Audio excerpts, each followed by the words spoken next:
நான் ஜாயின் பண்ணி இதோட வந்து 4th month கம்ப்ளீட் ஆகிருக்கு ஜூலையோட.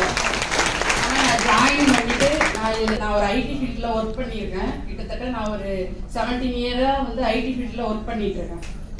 இப்போ வந்து நான் 4 month தான் இதில் உள்ள வரப்பே நான் ரிசைன் பண்ணிட்டேன், ஜாப்பையே ரிசைன் பண்ணிட்டேன். அதாவது மந்த்லி வந்து ஒரு 60,000 ஏர்ன் பண்ணிட்டு இருந்தேன். இப்போ எனக்கு என்னன்னா இந்த பிஸ்னஸ்ல வந்து என்ன பிடிச்சிருக்குன்னா ஃபர்ஸ்ட், ஆனால் என் ஹஸ்பண்ட் வந்து எனக்கு சப்போர்ட் இல்லைன்னா நான் இந்த நிலைமைக்கு இந்த ஸ்டேஜில் ஏறிக்கவே முடியாது.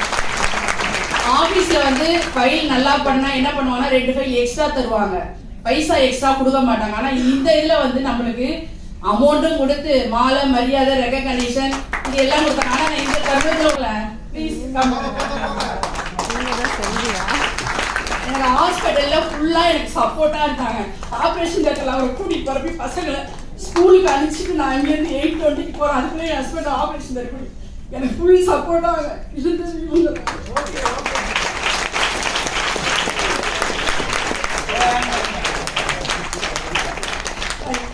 இல்லை இவ்வளோ சுச்சுவேஷன்லையும் இதை முடிச்சிருக்கேன்னா ஏன் சொல்ல வரேன்னா 1 lakh கிட்ட நான் இந்த டைமண்ட்ல 1 lakh ஹேண்ட் பண்ணிருக்கேன்.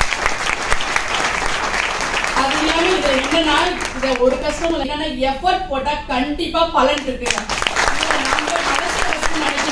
சார் சொல்றாரு தாய்லாந்து டூரா கண்டிப்பா அச்சீவ் பண்ணலாம், அது பெரிய மேட்டரே கிடையாது.